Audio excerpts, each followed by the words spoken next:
તો તમને એવું લાગે છે નેક્સ્ટ જનરેશનમાં છોકરા ઇન્હેલર લઈને સ્કૂલના બેગમાં સાથે લઈને જતા હશે?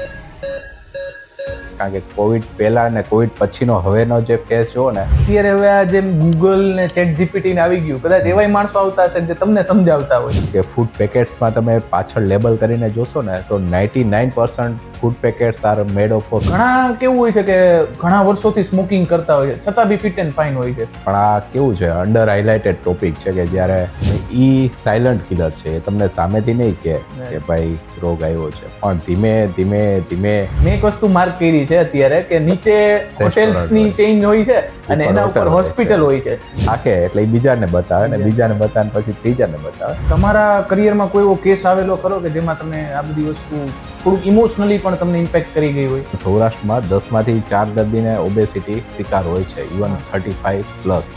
તો આ બધી વસ્તુમાં હેલ્થ ચેકઅપનો કેટલો રોલ છે? વન નાઇટ એને સિવિયર અસ્થમાનો એટેક ટાઈપનો આવી કે બાઉટ ઓફ કફિંગ આવીને બેભાન જેવો થઈને ઇમરજન્સીમાં હોસ્પિટલમાં આવ્યા. ટીવી કમર્શિયલમાં બધે જોતા હોય કે ભાઈ ઓઇલ ઇન્ટેક વધારે છે તો કોલેસ્ટ્રોલ વધી જશે ને એમાં એડવર્ટાઇઝમેન્ટ આવતી હોય કે ભાઈ ટ્રાન્સપરન્સી અને હોનેસ્ટી ને અમે જે ટ્રીટમેન્ટ કોઈ પણ કરતા હોય ડૉક્ટર, જેમ આપણે વાત થઈ કે વિડીયો કન્સલ્ટેશન ને આ બધી વસ્તુ તમે મુંબઈથી ને બધી રીતે કરતા હોય છો, તો સૌરાષ્ટ્રના લોકોને ડૉક્ટર રિતેશ મારડિયાની જો જરૂર પડે તો આપણે ડૉક્ટર સાહેબ પાસે જાણીએ કે પબ્લિકને શું એક મેસેજ કન્વે કરવા માંગે છે.